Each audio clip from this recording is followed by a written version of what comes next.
जड़ कर्म चेतन बंधकारु कर्म के अवसान का, कह कर स्वरूप यथार्थ जग का जो किया उपकार है, उसके लिए जिन वाणी माँ को वंदना शत बार है, वंदना शत बार है, वंदना शत बार है।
संस्कार शिविर के साप्ताहिक इस पावन प्रसंग पर हम आप लोग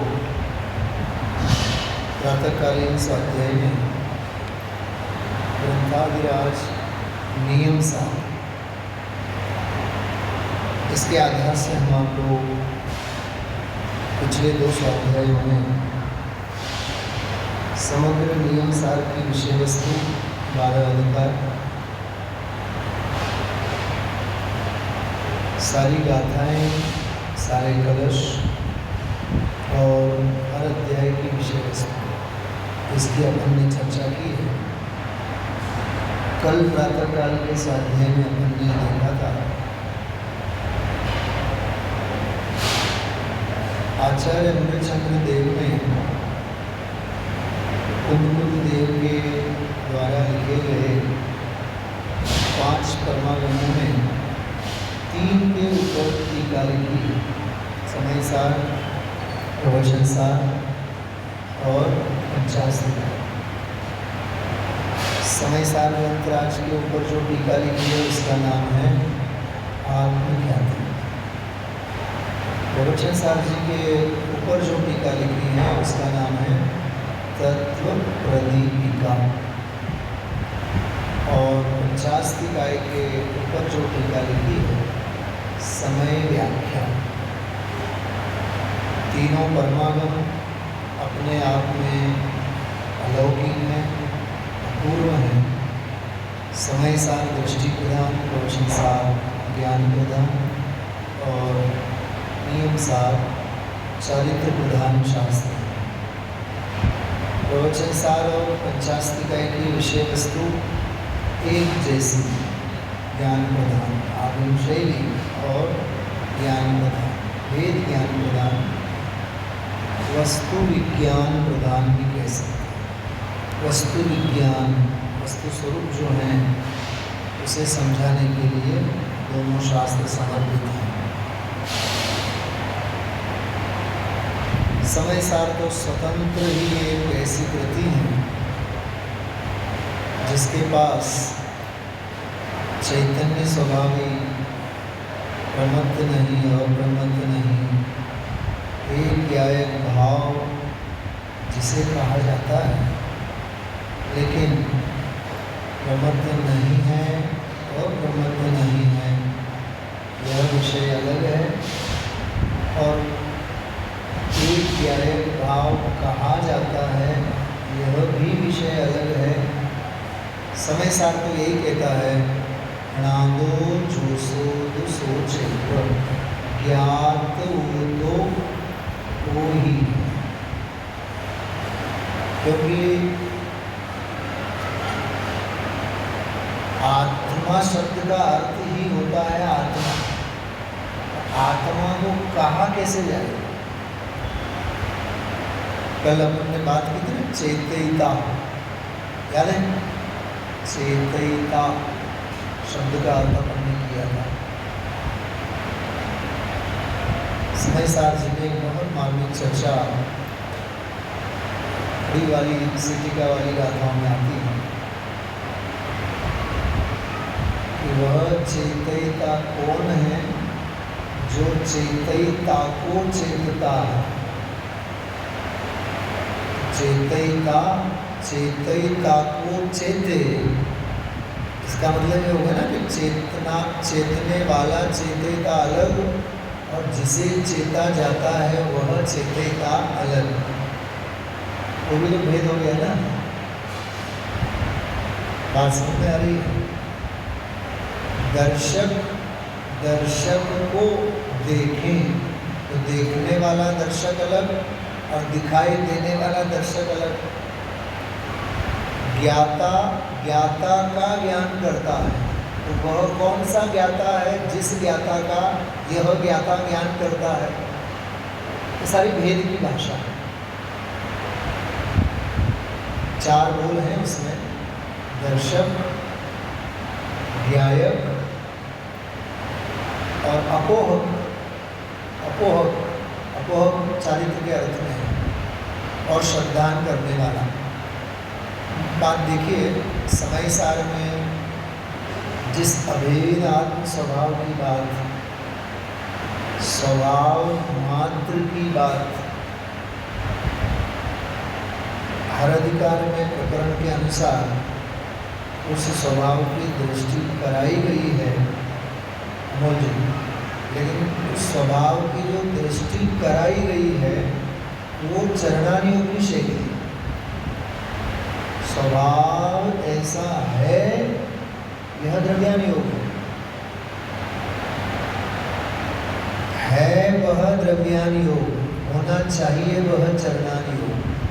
होता आया है, होता रहेगा, ऐसा होगा तो ऐसा होगा, ये करणानी योग। और ऐसा है, ये प्रथमानी योग। अभी तो अपन द्रव्यानी योग की बात कर रहे हैं, समय साथ की बात। स्वभाव है ना, स्वभाव है। कल रात का स्वाध्याय थोड़ा सा याद करना, मैंने शुद्ध भाव के बारे में बात कही थी। होता है वह शुद्ध भाव अलग और है वह शुद्ध भाव अलग।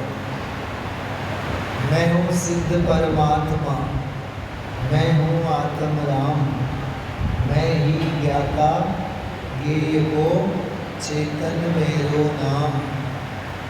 तो इस शुद्ध भाव में होना क्या है? वो तो है ही ना।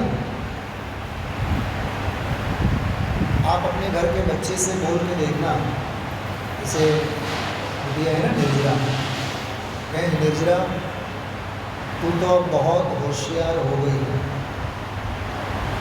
तो उस बच्ची को मंजूर नहीं होता है।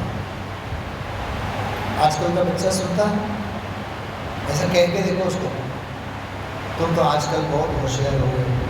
मम्मी हम तो जन्मजात होशियार ही हैं, मतलब हमारी होशियारी तो इनबिल्ट है। तो उस बच्चे को भी जो इनबिल्ट वस्तु होती है ना, जो है उसका गौरव होता है, जो हुआ है उसका गौरव नहीं होता है।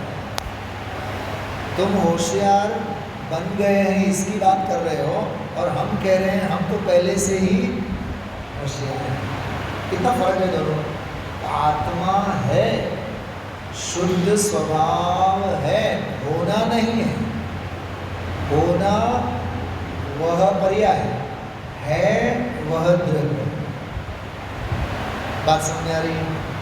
नियम सार का शुद्ध भाव अधिकार है, उसकी बात कर रहा है। समय सार भी नमः समय साराय स्वानुभूत्या चकासते चित् स्वभावाय भावाय सर्वभावांतरच्छिदे। द्रव्य गुण पर्याय में स्वभाव भाव जैसा है वैसा, भावाय अर्थात द्रव्य, चित् स्वभावाय अर्थात गुण, और स्वानुभूत्या चकासते अर्थात पर्याय। बात समझ आ रही है। द्रव्य गुण और पर्याय में ऐसा स्वभाव भाव है। हमारे बहुत जामनगर में एक बुजुर्ग थे, तो शांत हो गए। जब भी हम लोग मिलते थे स्वाध्याय के प्रयोजन से कभी कोई उत्सव में, तो एक बात करते थे कि हूँ तो छूँ बाकी बदू छे। क्या कहते थे? हूँ तो छूँ बाकी बदू छे। छूँ मां छे, छे नहीं। समझ आ रही बात? छूँ मां छे, छे नहीं, अरे छे मां छू, छू नहीं। बहुत सरल बात है। मैं तो हूँ, बाकी सब कुछ है। मैं हूँ उसमें है, वो है नहीं, और जो है बाकी का उसमें मैं हूँ नहीं। बस हो गया। आपा वर्गा भेद विज्ञान इतना ही है। ये जो नियम सार का शुद्ध भाव अधिकार मैं बहुत मतलब जिसे कहें ना कि अंतरंग उल्लास के साथ और बहुत अहोभाव पूर्वक में पूरी सभा में, इस शास्त्र स्वाध्याय की सभा में गणधर की गादी की गंभीरता और महावीर भगवान की शासन की प्रणाली, उसके अनुसार इस गहरे तत्व को आप सबके सामने में रखना चाहते हैं। आपको समझ में आ जाए तो सचमुच में जीवन धन्य बन जाए। उदय से एक बात कहा करते थे, बंधा भगवान से तो भगवान की बात कोने न गए। सभी आत्मा है, आत्मा की बात किसे न सुहाए। तो बात ऐसी है, रुचि और रस पूर्वक आप इसको सुनेंगे भी ना तो पद्मनंदी आचार्य की वाणी चरितार्थ होगी। तत्प्रति प्रीति चित्तेन येन वार्ता अपि श्रुता, येन वार्ता अपि श्रुता, जिसने इसकी कथा भी सुनी है। निश्चितम स भवेत् भव्यो भावी निर्वाण भाजनम। भविष्य के निर्वाण का वह भाजन। क्या होता है भाजन? भाजन मतलब बर्तन। दूध के लिए तपेली चाहिए कि नहीं? हाँ, छाछ के लिए तपेली चाहिए कि नहीं? खीर रखनी है, खीर तो पात्र चाहिए ना। भाजन मतलब होता है पात्र। भावी निर्वाण भाजन। खैर, बहुत रुचि और वस्तु आप लोग इस प्रोग्राम को सुनिए। बिल्कुल अब अपन आज से 4th 5th गियर के ऊपर, टॉप गियर में अपन इस स्वाध्याय की पद्धति को चलाएंगे। मैं हर गाथा का आपको आर्ध बताता जाऊँगा। स्क्रीन के ऊपर भी शास्त्र तो आ ही रहा है, बराबर। बाकी आप लोग सुनना, मैं आपको क्या बताऊँ कि आप जितने सूक्ष्मता से सुनेंगे, सुनना ध्यान से, आप उपयोग की जितनी सूक्ष्मता से सुनेंगे, सबसे पहला लाभ होगा दर्शन विशुद्धि। ये बिल्कुल वज्र की लकीर समझना, दर्शन विशुद्धि का होना सबसे बड़ा लाभ है। श्रद्धा दृढ़ होती है कि नहीं, अंदर रुचि बढ़ती है कि नहीं, सुनने का मन लालायित होता है कि नहीं। हाँ, अमोल जी वो कविता जो है मराठी में, जो आई माँ के ऊपर जो कविता है, आई म्हणून बोलू आई हाक मारी ती हाक एकाणी मज होय शोककारी सारा मुखी पिलांच्या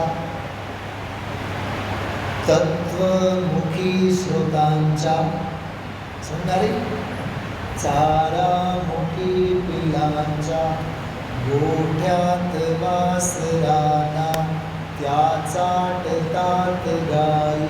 उस दृश्य को आप सोचो कि गाय और बछड़ा, बछड़े गाय से अपना अन्न प्राशन कर रहे हैं, ऐसा है। आप रुचि और रस पूर्वक तत्व को सुनो, बड़ा आनंद आएगा। एक बात और, एक बार दो बार सुनना, फिर लिखने वाले तीसरी बार फिर लिखना। हर आत्मा में तो ज्ञान है कि नहीं?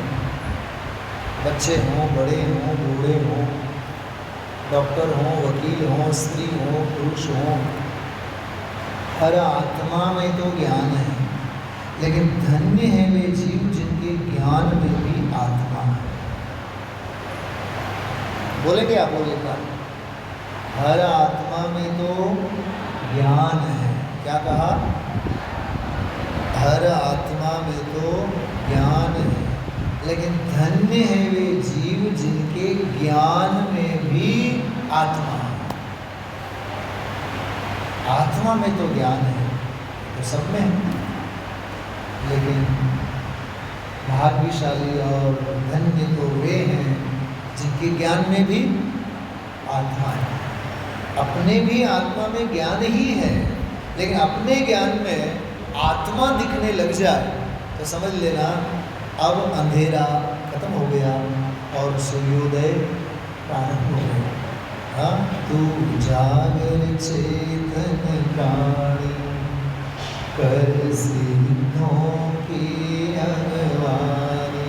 हम लोग पहले ऐसा गाते थे, ये जो भजन अभी है ना, उसका ओरिजिनल ऐसा था, जो सिद्ध हुए हैं उनकी,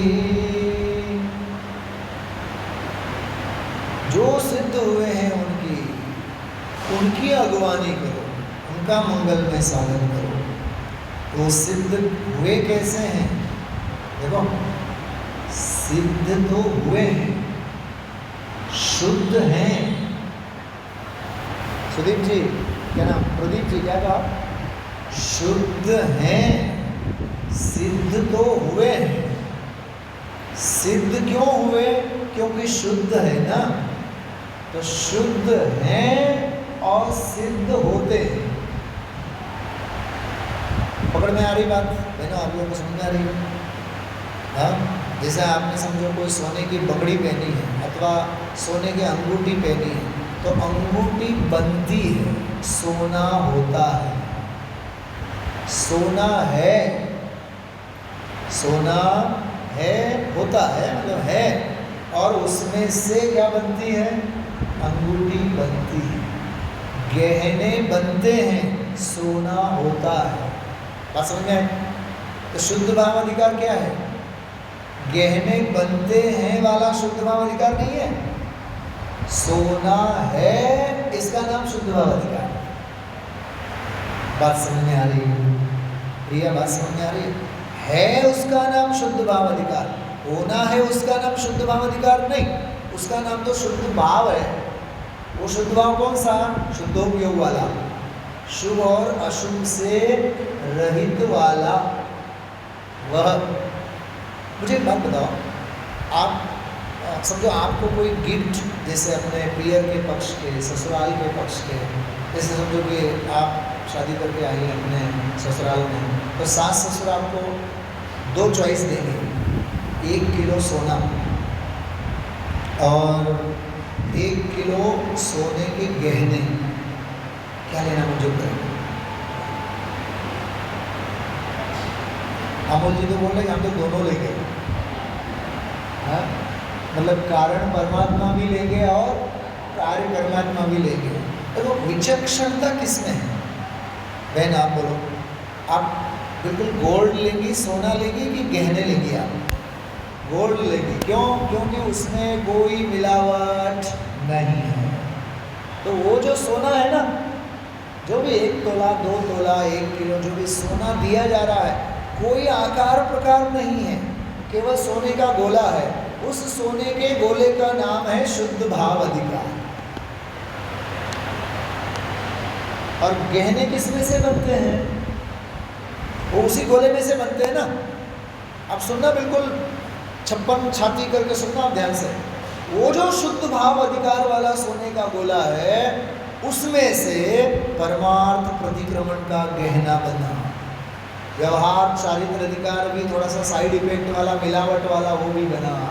परम भक्ति, परम समाधि, परम आलोचना, निश्चय प्रत्याख्यान, निश्चय परम आवश्यक और शुद्धोपयोग, ये आगे के जितने जो भी है ना, ये सब शुद्ध भाव अधिकार में जिसे शुद्ध भाव कहा गया है, उसमें से निकले हुए गहने हैं। बात समझ में आ रही है? प्रतिक्रमण चाहिए या प्रतिक्रमण स्वरूप आत्मा चाहिए? गिरिजा, तुम्हें तो आगे बैठना चाहिए। हाँ, क्या कहा? बोलो बेटा, बोलो। प्रतिक्रमण चाहिए या प्रतिक्रमण स्वरूप आत्मा चाहिए? एक तरफ गोला, दूसरे तरफ गहने, वो सोने का गोला, सोने के गहने, क्या चाहिए? आलोचना चाहिए या आलोचना स्वरूप भगवान आत्मा चाहिए? बोलो। समाधि चाहिए या समाधि स्वरूप भगवान आत्मा चाहिए? द्रव्य पर्याय वाली बात समझ में आ रही है? और निष्क्रिय तत्व और सक्रिय दशा समझ में आ रही है? है और होना बात समझ में आ रही है? बस इतनी बात समझ में आ जाए, शुद्ध भाव अधिकार बिल्कुल स्पष्ट समझ में आ जाए। ठीक है, अपन प्रारंभ करते हैं। देखिए, पहली गाथा और तीसरी गाथा, पहले एक काम करते हैं, और तीसरी गाथा अपन बाद में लेंगे।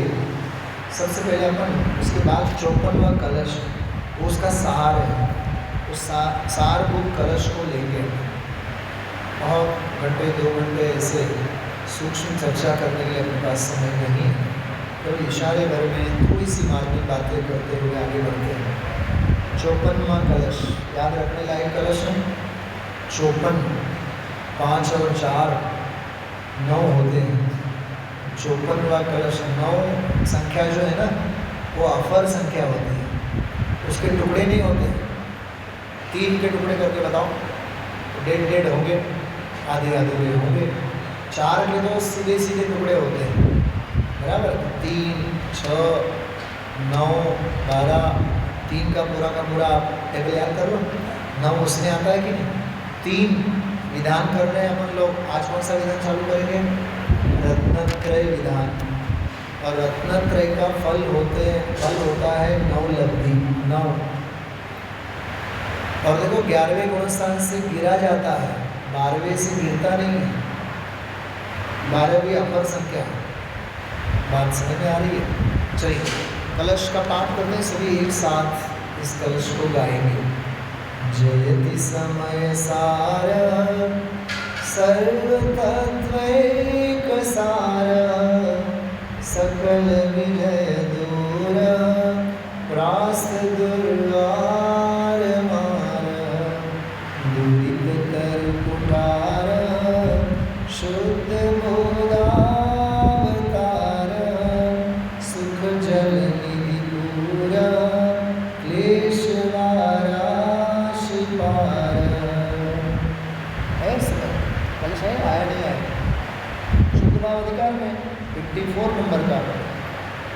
जीव अधिकार, अजीव अधिकार। इसके बाद तीसरा अधिकार है शुद्ध भाव अधिकार। पेज नंबर 78 है, 78। 38वीं गाथा है, 38वीं गाथा के तत्काल बाद है।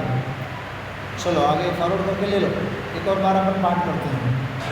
जयति समय सार सर्व तत्वैक सार सकल निलय दूर प्रास्त द्वार मार उठार शुद्ध बोधावतार सुख जल निधि दूर क्लेशवाराशिकार। देखिए आप PTSD जयपुर PDF उस वहाँ से भी आप अपने मोबाइल में इस पुस्तक को डाउनलोड कर सकते हैं, veetragvani.com। उसमें से भी आप बहुत बढ़िया PDFs हैं, वो भी आप कर सकते हैं। आप में अपने पास, सबके पास तो शक्य नहीं है, मोबाइल तो हर एक के पास है, बराबर, और वो भी आपको मेहनत नहीं करनी है। तो PDF मेरे पास है, इनके पास है, मैंने भेजे हैं, आप सब ले लो। हाथ में होनी चाहिए जुर्माना, ठीक है, वहाँ ध्यान जाए नहीं जाए। खैर देखिए क्या कह रहे हैं, जयति समय सार। तो अपन लोग बोलते हैं जैनम जयतु शास्त्र। क्या कहते हैं? जैनम जयतु शास्त्र, जैन धर्म जयवंत वर्तो, ऐसा बोलते हैं ना। तो ये आज्ञावाचक, संस्कृत में एक लकार का प्रयोग आता है, 10 प्रकार के लकार होते हैं, उसमें आज्ञा के अर्थ में जयतु जैसे होवे, जैन धर्म जयवंत वर्तो, ऐसी भाषा है। यहाँ जयतु नहीं लिखा है, क्या लिखा है? जयति समय सार, समय सार जयवंत वर्तो, ऐसा नहीं लिखा है। समय सार जयवंत वर्त रहा है, ऐसा लिखा। कितना फर्क है। जयति ये वर्तमानवाची क्रियापद है, तो समय सार जयवंत वर्त रहा है। किसमें? या हर एक में। जो निगोद में, सो ही मुझ में, सो ही मोक्ष मजार, अंतर भेद कछु भी नाही, भेद गिने संसार। तो समय सार तो वर्त रहा, मतलब है, समय सार स्वरूपी भगवान आत्मा तो वर्त रहा है। जैसे समझो अपनी ये जो अंगूठी है, सोने की अंगूठी, कहीं रास्ते चलते चलते कहीं कीचड़ में गिर जाए, क्या अपन कीचड़ में अब गिर गया मतलब अब तो वो गंदी हो गई, ऐसा सोच के वहाँ से निकलेंगे हम लोग? क्या करेंगे बताओ? कीचड़ में से निकालेंगे कि नहीं? और पता है, चाहे जितनी भी मलिनता हो, मलिनता को स्वच्छ करने के लिए जो जल है, संस्कृत में एक न्याय आता है, पंक प्रक्षाल न्याय, सुना है? पंक प्रक्षाल न्याय। पंक मतलब कीचड़, कादव। तो कीचड़ यदि है तो प्रक्षाल करने का उपाय भी तो है ना। बात समझ में आ रही है? जैसे आपकी तरफ क्या स्टाइल होती है, जून में जो एग्ज़ाम होते हैं, तो समझो आजकल के बच्चे तो इतने फॉरवर्ड होते हैं, वो पहले से ही मानसिकता बनाते हैं 6 विषय में इस बार 4 में अपने को एग्ज़ाम देना है, पास होना है, और बाकी की जो 2 सब्जेक्ट हैं वो जुलाई अगस्त के एग्ज़ाम में अपने को देना है। मतलब निष्फलता की विजयमाला पहले से ही पहनने की तैयारी उनकी होती है। एटीकेटी बोलते हैं, क्या बोलते हैं आप? हाँ, जून में अपन 4 में पास हो जाएंगे और 2 सब्जेक्ट जो है वो अक्टूबर में अपन निकालेंगे। मतलब एटीकेटी, वो भी देखो क्या गजब की बात है। मतलब निष्फलता को भी, असफलता को भी कितने गौरव से वे स्वीकार करते हैं पहले से। स्वराज्य हमारा जन्म सिद्ध अधिकार है और हम उसे प्राप्त करके ही रहेंगे। स्वराज्य माझा जन्म सिद्ध अधिकार आहे आणि तो मी मिळवणारच। इसका ये वाक्य कब दिया था उन्होंने? 1947 के बाद। 1850 के बाद तो ऐसी उद्घोषणा अंग्रेजों के विरुद्ध में 1857 में जो लड़ाई हुई ना, तब की। भले ही उस समय जीत नहीं पाया भारत, आज समय 47 में जीता।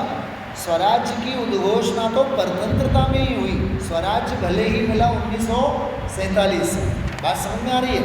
ऐसे ही कॉलेज का विद्यार्थी हम 2 विषय में तो बस रह ही जाएंगे, फिर पास होंगे, उस निष्फलता में भी उसको भविष्य की सफलता दिखती है। तो स्वभाव स्वरूप तो है ही ना, वो जो गटर में कीचड़ में पड़ा हुआ सोना भी सोना ही है। वो कीचड़ से, गंदगी से भले ही मलिन हुआ है, लेकिन उस मलिनता को स्वच्छ करने का हमारे पास उपाय है। जिसके पास उपाय है, जिसे उपाय का ज्ञान होता है, उसे ख्याल में होता है कि वस्तु मेरे हाथ से कहीं जाने वाली नहीं। ऐसे ही यहाँ कहते हैं, नव तत्वों में छिपी हुई जो ज्योति उसे बतलाती, चिदानंद ध्रुव ज्ञायक घन का दर्शन सदा कराती, माता तेरी सेवा से महामिथ्यात्म दुर्गा। सुना है ना आपको? हाँ, तेरे अंचल में चेतन की दिव्य चेतना पाते। क्या क्या गजब की पंक्ति है। जैसे माँ की गोद में बच्चा आ जावे तो विश्व का सारा भय उसका मिट जाता है। माँ की गोदी मतलब बालक के लिए सारा विश्व का सुख, सारे विश्व की शांति, रोना धोना बंद हो जाता है। कोई बच्चा अपने माँ से बिछड़ा हुआ हो, रो रहा हो, उसके रोने को शांत करना है तो क्या चाहिए बताओ? बस एक माँ की गोदी, उसके अलावा कुछ नहीं चाहिए। ऐसे ही संसार शरीर और भोगों से, मोह राग द्वेषादि के विकल्पों से, संकल्प विकल्पों से जो हम आप लोग आर्त ध्यान, रौद्र ध्यान इनमें पड़े हुए हैं, हाय हाय मची हुई है। कोई संयोगों के पीछे भाग रहा है, कोई संयोगों से दूर भाग रहा है, कोई संयोगों में लवलीन हो रहा है। देखो मैं आपको एक बात बता दूँ, एक स्वाध्याय तो मुझे खास भरत का वैराग्य उसके ऊपर लेना है। पूरा एक स्वाध्याय, रात्रि का स्वाध्याय, सुबह नहीं लेंगे, लेकिन मैं स्वाध्याय रात्रि में वो जरूर इस बात की चर्चा यहाँ लूँगा। भरत का वैराग्य, हम किसे समझते हैं सफलता, और भरत जैसे ज्ञानी किसे समझते हैं? वो इसको जीते हैं साक्षात।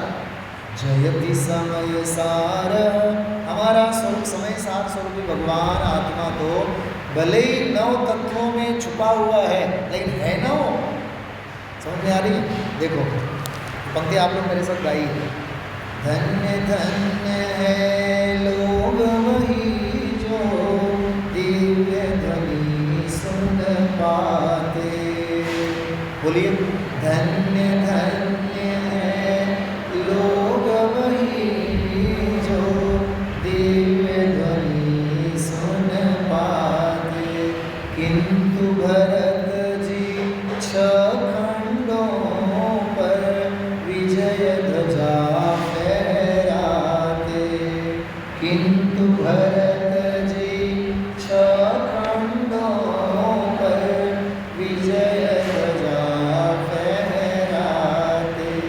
भाग्यवान कहे सारी दुनिया, सुधाकर जी, भाग्यवान कहे सारी दुनिया।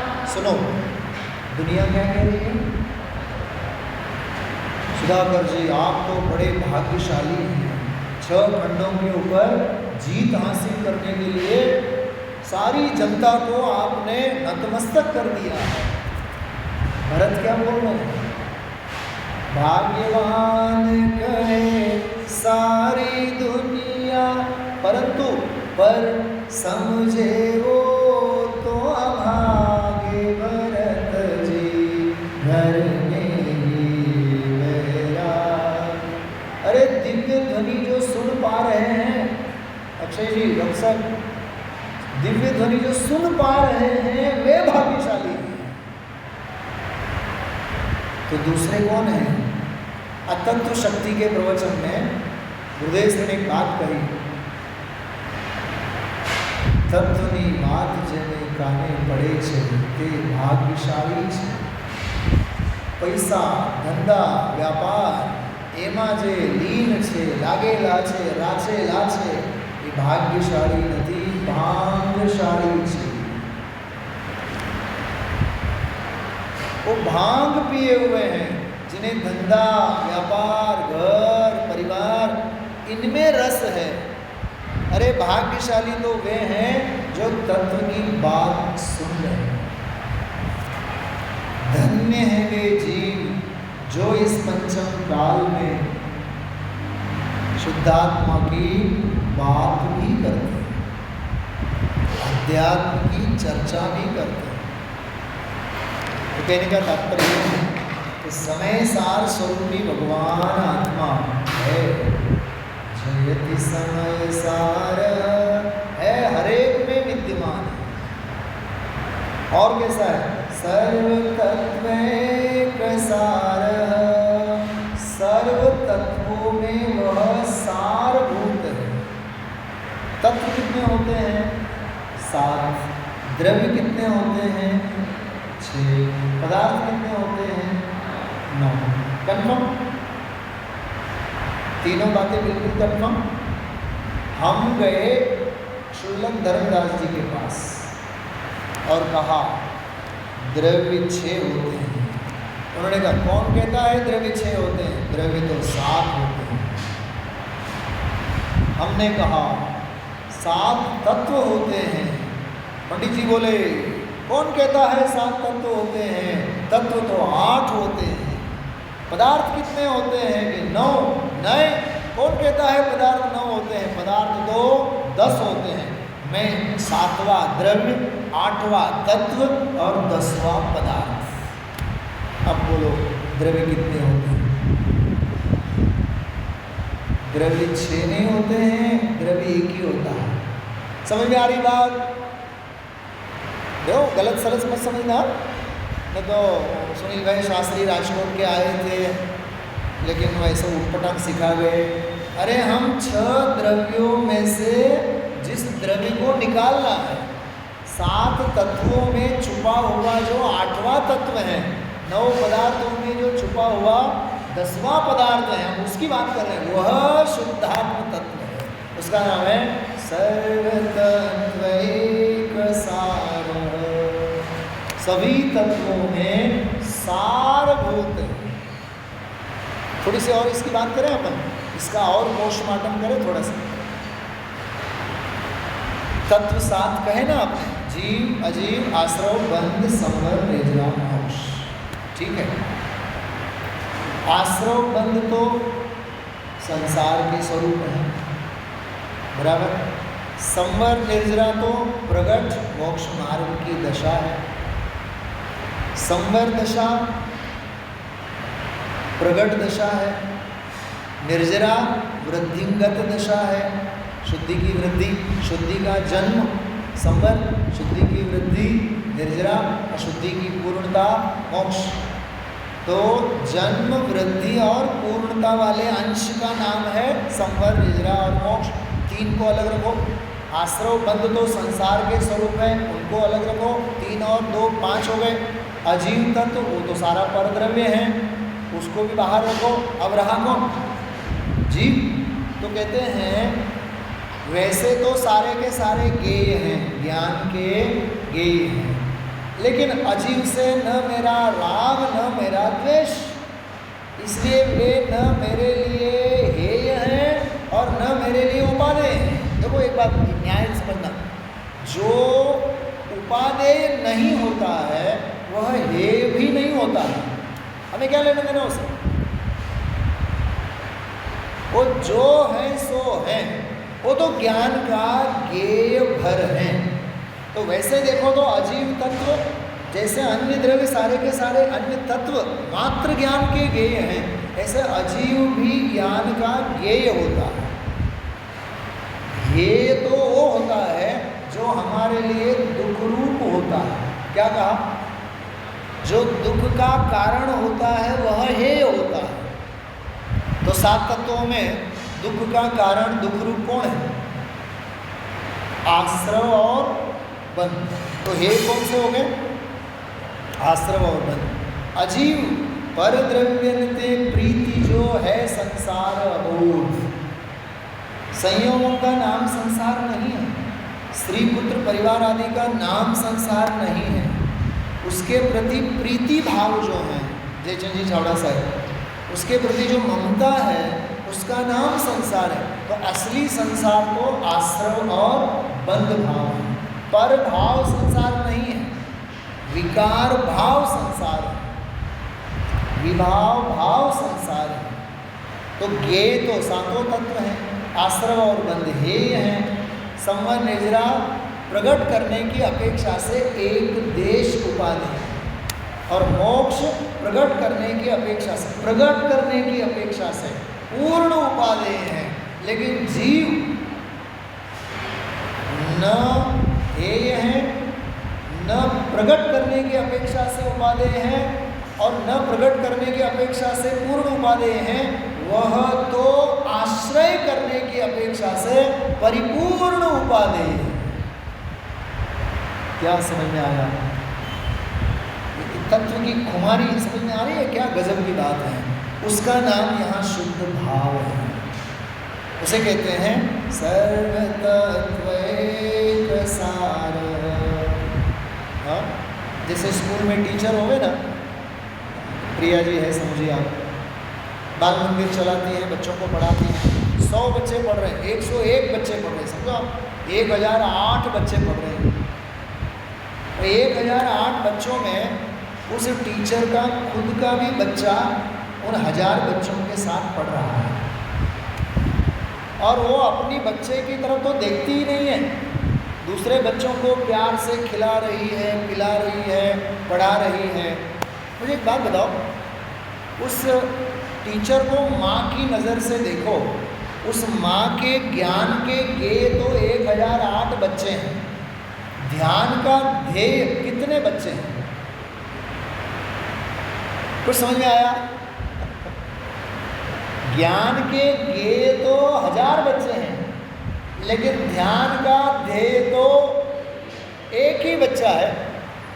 देखो, दिन भर अपने उस बच्चे को न बुलाती है, न खिलाती है, न पिलाती है, उसको अपने हिसाब से तैरने देती है, पढ़ने देती है, लेकिन हर बार उसकी दृष्टि का विषय कौन है, उसके ध्यान का ध्येय कौन है, उसका आराधना का आराध्य कौन है?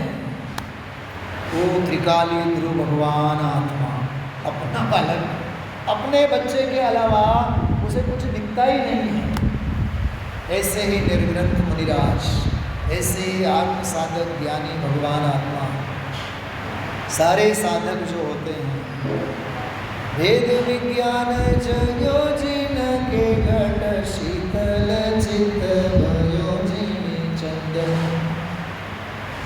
वेद विज्ञान जयो जिन के घट शीतल चित भयो जिनि चंदन। केली करे जग माई जिने सुर के लघु नंदन। जगत में केली करने वाले ये लघुनंदन जैन भगवान के लघुनंदन होते हैं। मतलब आप देखो कि ज्ञानी की दृष्टि ध्यायक स्वभाव के ऊपर होती है, क्योंकि सर्व तत्वैक सारः। जैसे इतने अपन लोग बैठे ना, 300, 400, 500 लोग यहाँ से बाहर निकलेंगे, चप्पल तो सबके खुले हुए हैं वहाँ, कौन से चप्पल पहन के निकलना चाहिए? अच्छे या अपने?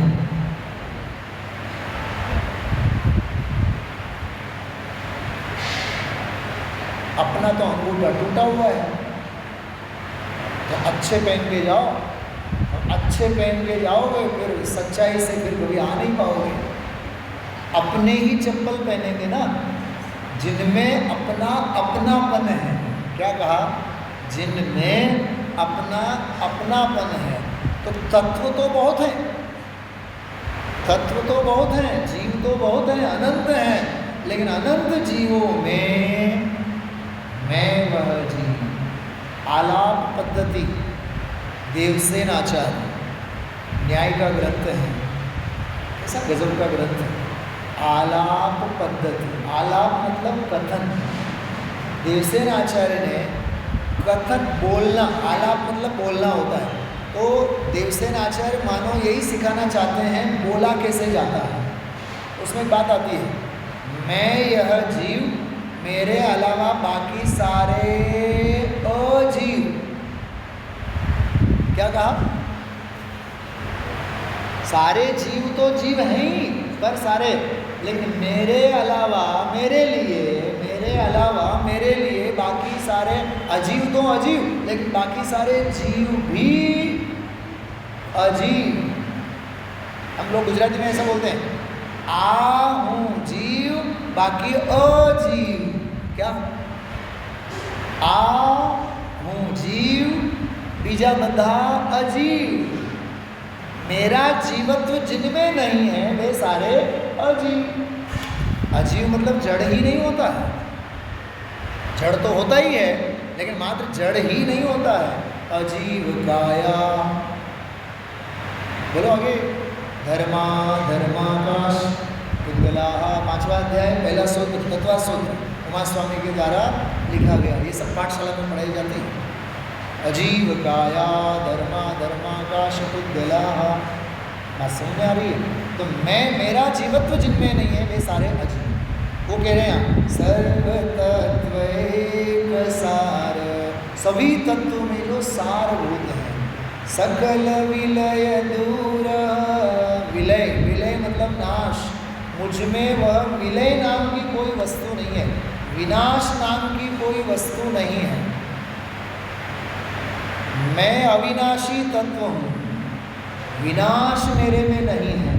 सकल विलय दूर प्रास्त दुर्वार मार, प्रास्त दुर्वार मार, जिनमें से सभी दोषों का, सभी पापों का अस्त हो चुका है, अब नाश हो चुका है।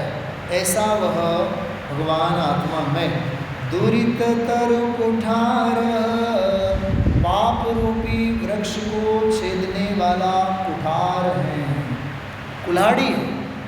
उसे जैसे प्रज्ञाचीनी कहा, ऐसे यहाँ कुल्हाड़ी हैं। आत्म स्वभाव के माध्यम से ही पापों का नाश किया जाता है। एक बात सुनना ध्यान से, मैं पुण्य स्वभावी आत्मा, पुण्य पुरुष, मेरे अलावा अन्य जितनी भी मेरी प्रवृत्ति है वो सारा पाप है। पतन करे सो पाप, पुनित करे सो पुण्य। पूज्यपाद आचार्य सर्वासिक, जो आत्मानं पुनाति इति पुण्यम, शुभात् पाति इति पापम। शुभ से जो मुझे बचाता है, शुभ जो नहीं करने देता है। जैसे यहाँ वो बोलियाँ बोलते हैं ना, तो मिलिंद जी हमारे बोलियाँ बोल रहे हैं, समझो अमोल जी बोल रहे हैं 5,000, 6,000, 10,000। तो बीच में बोली बढ़ाने वाले भी जोरदार होते हैं। वो बीच की देवशास्त्र गुरु जैसा होता है उनका कनेक्टिविटी वाला, वो जोरदार। अच्छा बोला 11,000 बोला, तुम्हें 21,000 बोला, सारा कैलकुलेशन उनके माइंड में चलता है। वो बोली बोलने वाले अपने में मस्त होते हैं, बोली लेने वाले वो तो स्वरूप गुप्त होते हैं, बीच में होते हैं वो सक्रिय दशा में होते हैं, जागृत ब्रह्मदेव। सुनना मैं क्या कह रहा हूँ, वो बिल्कुल प्रेरणा के स्रोत होते हैं। जोर से बोलो, तुम बोलो, जोर से बोलो। वो बिल्कुल उद्दीपक साधन का काम करते हैं। सुनना मैं क्या कह रहा हूँ कि जैसे उनको एक दूसरों को केवल प्रेरित करने का काम करते हैं। लेकिन अब बोली लेने वाले की एक हद हो गई, तो यार 21,000 तक आ गए, 31,000 तक आ गए। वो जाकर के कान में कहते हैं यार 41,000 में गोली चली जाएगी, तुम 42,000 बोल दो, नहीं पण घरी विचारावं लागेल। ये क्या है प्रदीप जी, आप बताइए ये क्या है? मंडळीला विचारावं लागेल, और लेडीज बाजू में कहा जाए तो त्यांना विचारावं लागेल। ये क्या है ये सब? ये निमित्त नैमित्तिक संबंध का झमेला क्या है? मैं बोला क्या कहना चाह रहा हूँ मैं, हम दान भी करना चाहते हैं, पूछ पूछ के हमें करना पड़ता है। तो वह धन्य दिवस कब होगा? जब सारे के सारे वस्त्र पात्र आदि छोड़ करके उन्हीं दीक्षा आएगी अपने जीवन में। क्या दीक्षा पूछ के ली जाती है? घर परिवार का त्याग क्या पूछ पूछ करके होता है? प्रवचन सार में आता है 201 नंबर की गाथा की टीका में, माता पिता गुरुजनों से, प्रियजनों से, वडिलों से आज्ञा लेता है विनय पूर्वक, लेकिन एक पैराग्राफ लिखा हुआ इसमें, लेकिन घर परिवार के लोग तो ऐसे तो हैं नहीं, कोई सहजता से उन्हें जाने की आज्ञा देवे, लेकिन वो स्वयं तो जाएगा ही जाएगा, लेकिन जिन्हें वो पूछ रहा है उनमें कोई सत्पात्र जीव होगा तो वो भी उनके साथ साथ दीक्षा के लिए तैयार होगा। तो कहने का मतलब ये है, जितने भी पाप हैं, जितने भी दोष हैं, उनका त्याग यदि करना है तो एक स्वभाव भाव के बिना, आत्मदृष्टि के बिना कभी भी उनका अभाव होने वाला नहीं है। इसलिए कुल्हाड़ी का अर्थ दिया। दूसरा, शुद्ध बोधावतार, बहुत बढ़िया विशेषण। अरे भगवान आत्मा शुद्ध स्वभाव भाव अर्थात शुद्ध बोध का अवतार है। क्या कहा? शुद्ध बोध, केवल ज्ञान नहीं, केवल ज्ञान को यहाँ शुद्ध बोध नहीं कहा, यहाँ तो साक्षात ज्ञान का घनपिंड, मैं ज्ञानानंद स्वभावी हूँ। ये ज्ञानानंद स्वभाव भाव जो है वह शुद्ध बोध है। तो आपने अभी पद लिया था ना, उसमें वो बढ़िया पंक्ति है,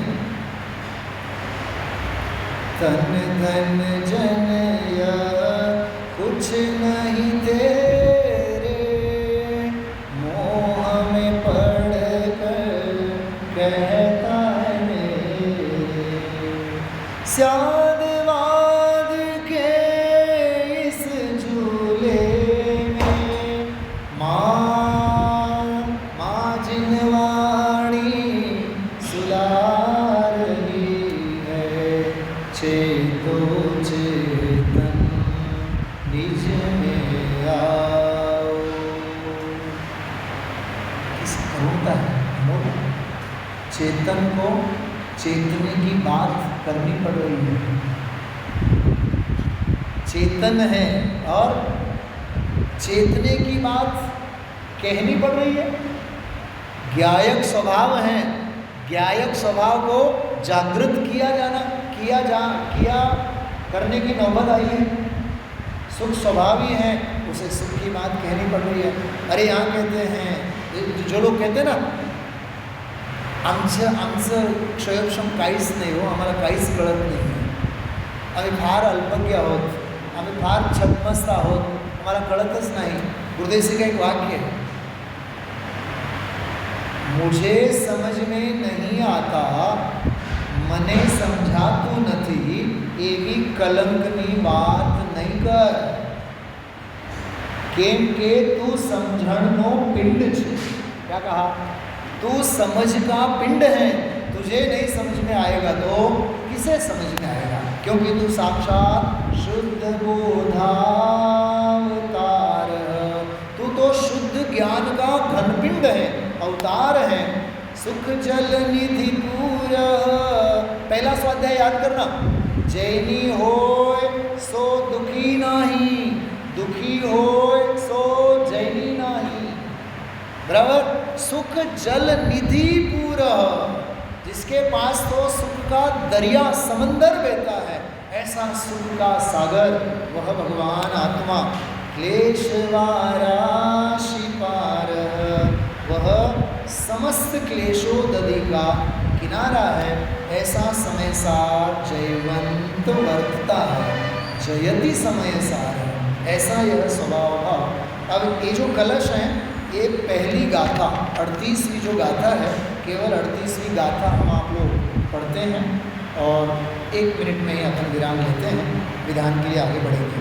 जीवादि बहितच्चम, बोलिए, जीवादि बहितच्चम हेयमुवादेयमपणो अपा, हेयमुवादेयमपणो अपा, कम्मोपादिसमो भव, कम्मोपादिसमो भव, गुणपज्जाये मदिरितो, गुणपज्जाये मदिरितो, जीवादि बहितच्चम हेयमुवादेयमपणो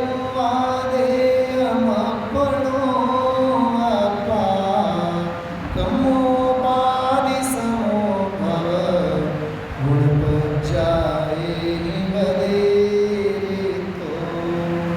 हेय सब बहिततये जीवादि आत्मा ग्राह्य है, अरुकर्म से उत्पन्न गुण पर्याय से वह माय है।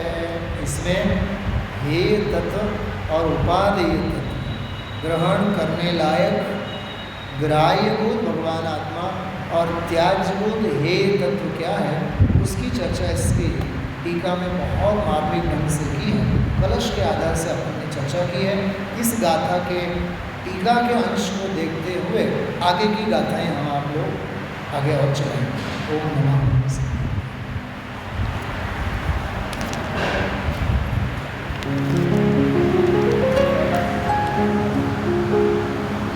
निज निधि निज में बताए, यह अनंत उपकार है उसके लिए जिन वाणी माँ को वंदना शत बार है, वंदना शत बार है, वंदना शत बार है।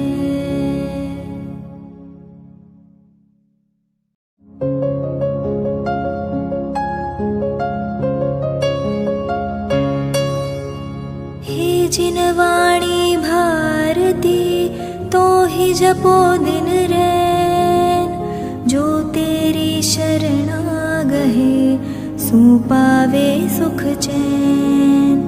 जा वाणी के ज्ञान ते सूझे लोकालोक, सो वाणी मस्तक नवो सदा देत हो ढोक, सदा देत हो